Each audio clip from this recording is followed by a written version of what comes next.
ang topic raw natin ay bank scam. Okay. Kami ni Jack kahapon, I'm not sure if nakinig po kayo kanina, lahat kami nakatanggap ng text na to sa iba-ibang lugar kami. From our legitimate, in my case, BPI. Yeah, akin din, BPI.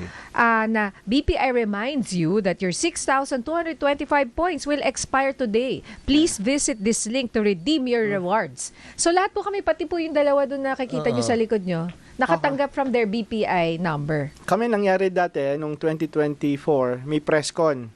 So lahat ng mga nakasmart sa Presscon, naka-receive from Maya Bank naman.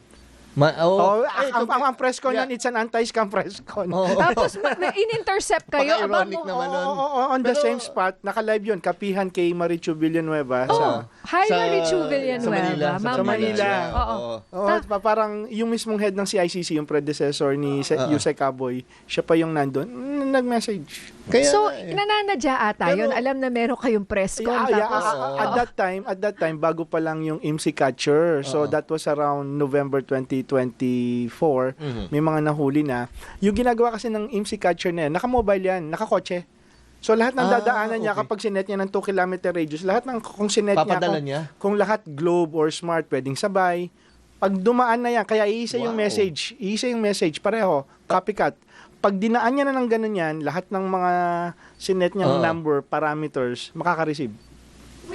Any number? I mean, how do they know what number? Halimbawa, isa-set niya ng lahat ng 09175, lahat ng 09065, or lahat ng both 0908, both Globe and Smart. So, lahat ng dadaanan niya. So, lahat ng 0917, matatanggap yun, for example. Yung pala ang silbi ng MC catcher na yan, na lagi ko naririnig. Yan yung ginagamit pag eleksyon. Oo. Yung nagta-text blast? Text blaster. Pero sir, magkakaiba kami ng lugar kahapon, Hindi kami kakapon. Hindi, ako kasi yung kinukwento diba? ako, sir, nag-online transfer ako. I think that was weekend. So, nag-transfer ako sa app. Then, after ilang minutes, meron na kagad ako. Hey, so paano mo kalimutan, may points ka na kailangan, nakala ko naman, acknowledgement ng, sasabihin na transfer ako. Hindi sinabihan ako, may points. Alam ko na yun na fake yun talaga. First time kong marinig yan, so i-raise natin kay... Sige, kahapon to, di ba? Sabi mo? Hindi. Nung weekend. Nung weekend. Yan. Pero same points yung sinasabi. Pareho kami. 6225. Yes. Ganyan din yung sa Globe. Pare-pareho yung reward number. Yung reward points mo. So, it's basically one message sent to all. Kumbaga tinamad siya. Nag-copy-paste na lang siya ng message. Wait, pero Abby and Jai, natanggap nyo rin kahapon, di pa? BPI rin. So itong dalawa to, hindi ko to kasama kahapon. Kaso, pareho tayong nasa same office ata.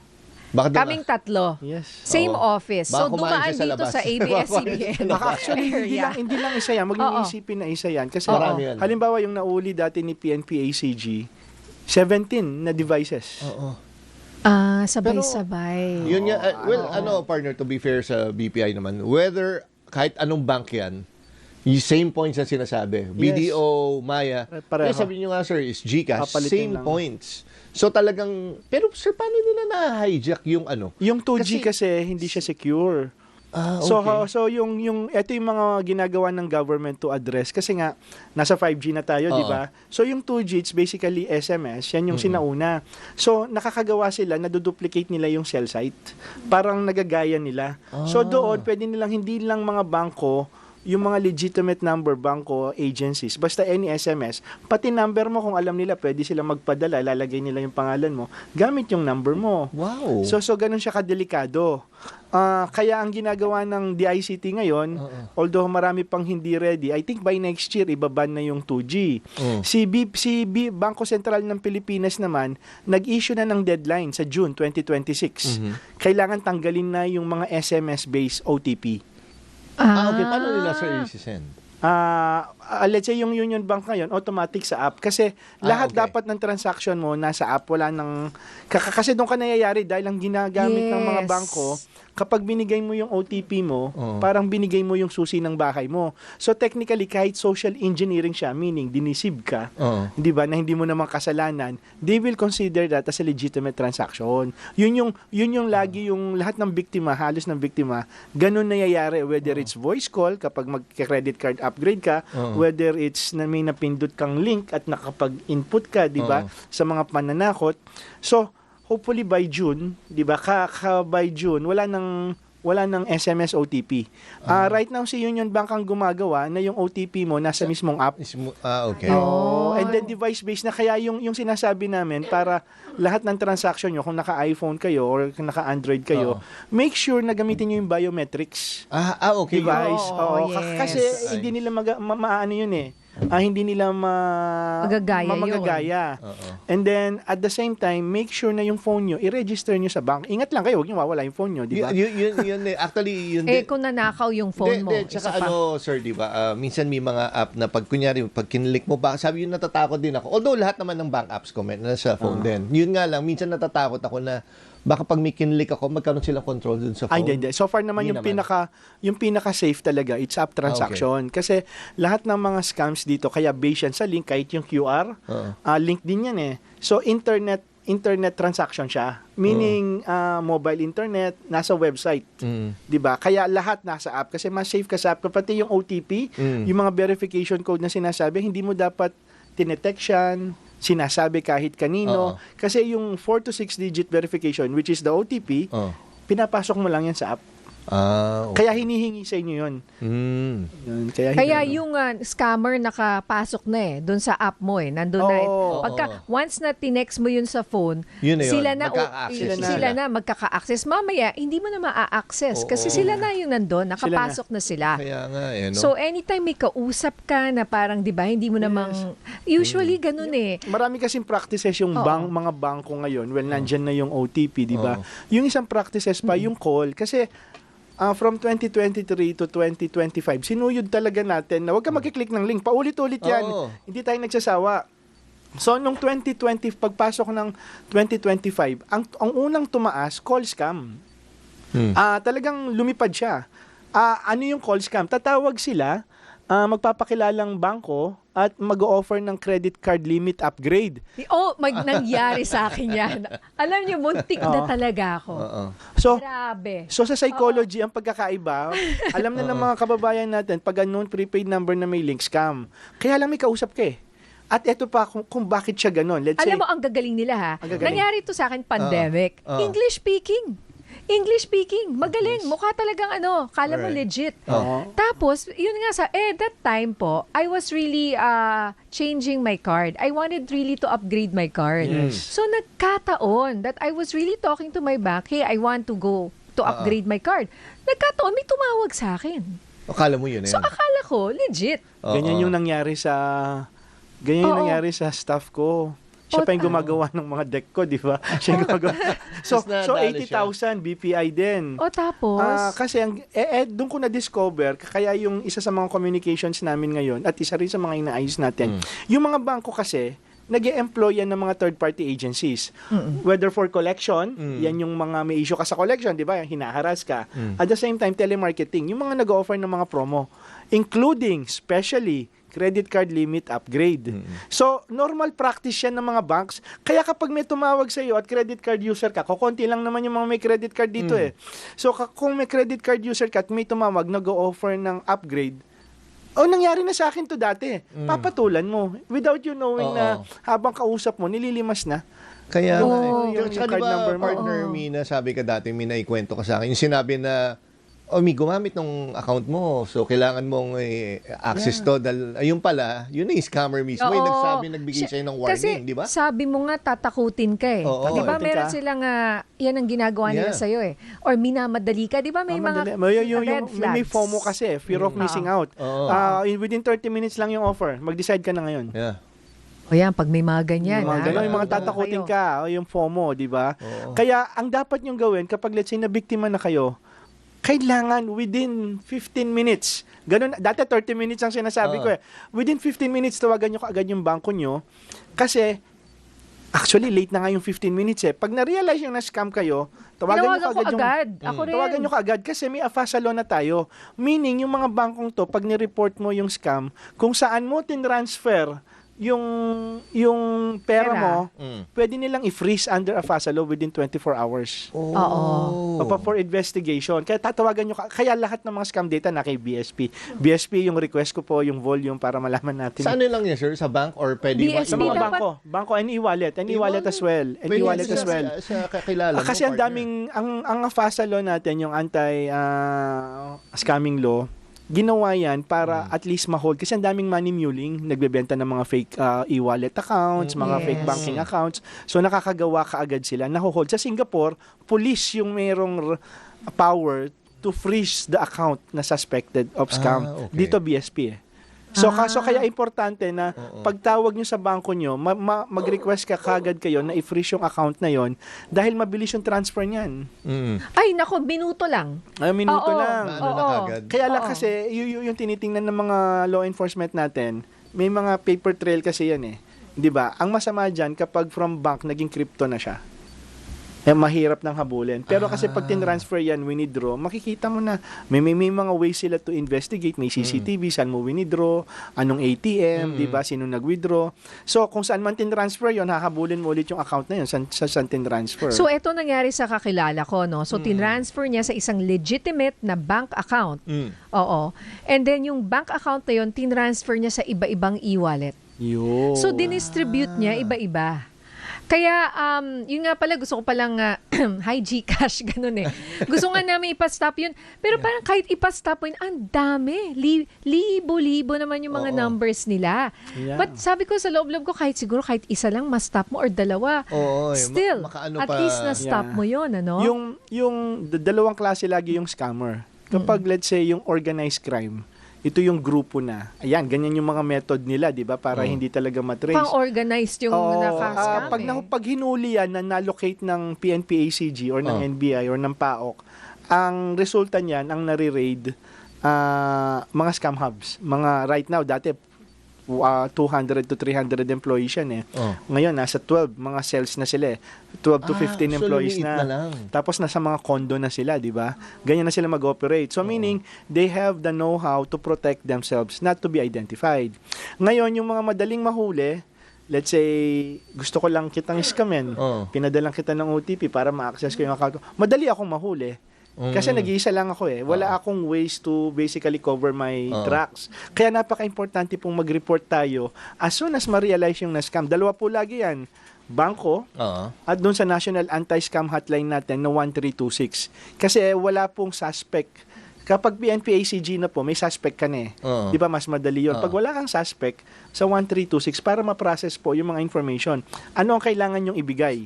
Ang kailangan yung ibigay pag na-scam ka is email, mobile number, yung tumawag sa'yo, kung may email address yan, yung URL na kinlik mong link, at the same time, yung bank account or e-wallet account na pinag-transferan mo. So, yun po yung importante dyan. Kasi naano nila yan eh. May resulta, hindi nga lang siya quick win, but at the end of the day, kapag kasi let's say mga nagpapadala sa inyo, kapag binigyan nyo yung mga link na yan, over time, makikita nila na isang organized crime yan. Kaya recently, di ba may na-raid na naman na scam hub sa Pampanga. Nasa Pampanga sila, Sa nag-operate sila Pampanga na Manila. naman. Ngayon. Ba yan? Kasi yung Pero, technology raw na naipasa na, yung sa Tarlac, Porac, Bamban. So mga cells na yan, maliliit Pero na. siguro partner, sir, bago natin pakawalan si sir, no? Paano, yung binanggit niya yung mule, paano yun? Actual na tao, nag-a-apply siya ng account? Si PNP-ACG, ang daming hinuhuli niya, nagbebenta ng mga GCash accounts. Yes. Diba? Pati At the bank same account time, na rin, sabi Yes, niya, partner. bank account bank accounts, as well. at the same time, yung SIM cards din. Kasi kailangan mo ng SIM card bago ka makagawa ng e-wallet mo. Pero sir, di ba pag bank, dapat may legit na government ID ka? Para marami kasing digital bank ngayon, nakokonti na lang. Kasi nga gusto nilang i-save yung mga unbank, di ba? Magkaroon ng accounts yung mga unbank. So, pwede pwede ka na mag-apply, lalo na yung mga digital bank, pwede ka na mag-apply na without going to the bank. Magpapakita ka lang ng ID na pwede mong pekein. Di ba? Pagpapakita ka lang ng selfie. O nga, kung picture lang naman So, kasi. hindi ko po alam rin kasi dapat yung bangko maging mas, ewan ko, mas stricto. Pero sasabihin naman nila, kawawa naman yung mga, Yes, yung unbank. mga gustong Yeah, mga, oo. anong tawag sa kanila? Unbank. Ano yun? Ibig sabihin, hindi sila makapag-apply dun sa regular bank account nung unang panahon dahil kulang sila sa ID, kulang sila Okay. sa ano. Oo, yan. So, sasabihin may discrimination, di ba? Pero kasi, ang nangyayari po ngayon, tama po kayo, dun sa kaibigan ko, talagang kinento niya sa akin na yung bank account legitimate. And then, nung tinawagan po namin yung bangko, ang sabi, etong account na ito ay maaaring binili nung scammer doon sa account holder na yon. So nagbebenta po sila ng bank account sa halagang ito raw ang running rate, 5,000 to 10,000 pesos. Yes, pag bank account. Kapag Bank SIM card, account. 500 to 1,000 pesos. Pag GCash, nasa 1,000 to 2,500 per account. So parang easy money yan sa mga tao na binibenta talaga nila. Without them knowing, kaya wag po kayong magbebenta ka. Kasi kapag tinrace po yan, Pangalan nyo? kayo po yung uhulihin, kayo po yung ikukulong. Oo, okay. kahit na sabihin mong biktima ka. Kasi Pwede kaya, yun? pwede So yun. sila mismo yung Kaya dyan na-discover ng PNP-ACG at CICC nung unang panahon, mga around 2023, early 2024, na pumupunta sa mga squatters area, yung mga scammers. Hindi ba may selfie ka kapag SIM card registration? Pare-pareho yung background.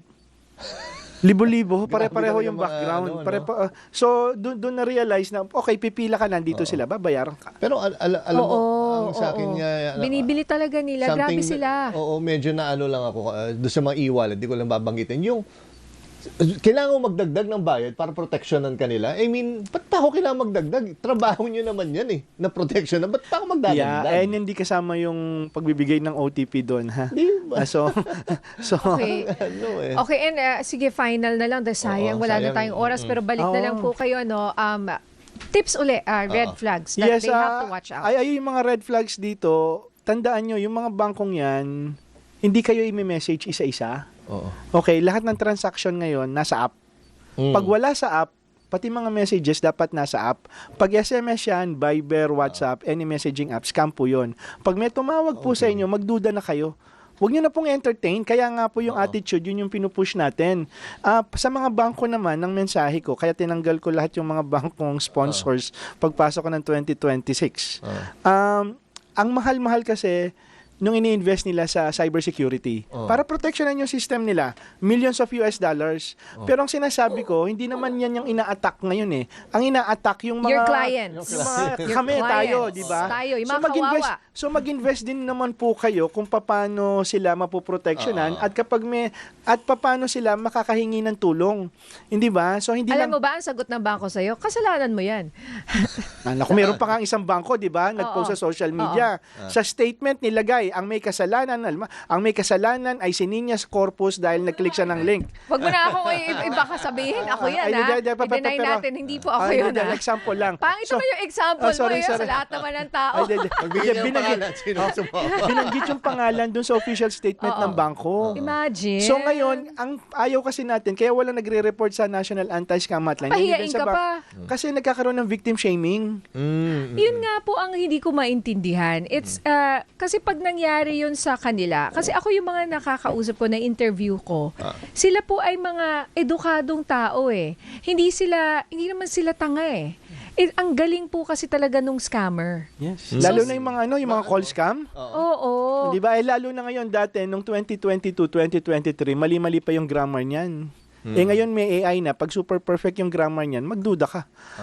Oo, kaya Masyado yun nga, may mga AI or Ginagamit ang deepfake, they use the voice. Yes. Actually, wala pa rito. Pero hindi ko kasi sa tinatakot. Sa Australia, Canada, meron na. Kapag may tumawag, hello, nire-record na yung boses mo. Sabay tatawagan na yung mga kapamilya mo, uutang ko, huhingi ng pera. Okay. So, Wala pa dito ngayon, wala pa yun dito. Hindi ko kayo tinatakot. Sa Australia at sa Canada, meron ng ganun. Naku, alam nyo naman Pilipinas. Pag hindi Pilipinas. mo alam yung number. Pag hindi mo alam. Pero minsan may emergency. Tapos minsan pag sinagot ko, kala ko kasi scam to. Uy, kanina pa ako tumatawag. So, importante to. Okay, may parcel ka pala sa labas. Yung parcel na yan. Sige. Ayan, naku, Josel, maraming salamat sa iyo. Salamat, sir. At sa lahat po na nakikinig, nako, sana po yung mga bangko natin, maging mas sensitive rin po kayo sa needs ng clients po ninyo.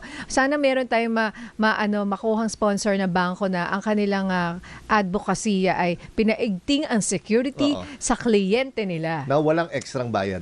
Oh, di ba? Hindi, walang extra bayad. Sana mangyayari yan. Lalapitan Kailan na po sila. Hopefully, nung nasa India ako para i-push yung Philippine Anti-Scam Quad Model, kasama po kasi dyan yung education at yung pagsiset up Okay. ng mga channels para tulungan yung mga victims. So, hopefully kapag po yun na-adapt na ng mga companies, magsunuran na po sila. Okay. Ayan, Sige. all right. Nako, maraming salamat Josel de Guzman, co-founder ng Scam Watch Philippines. Mabuhay po kayo. Salamat. Salamat, sir. Thank you. Salamat.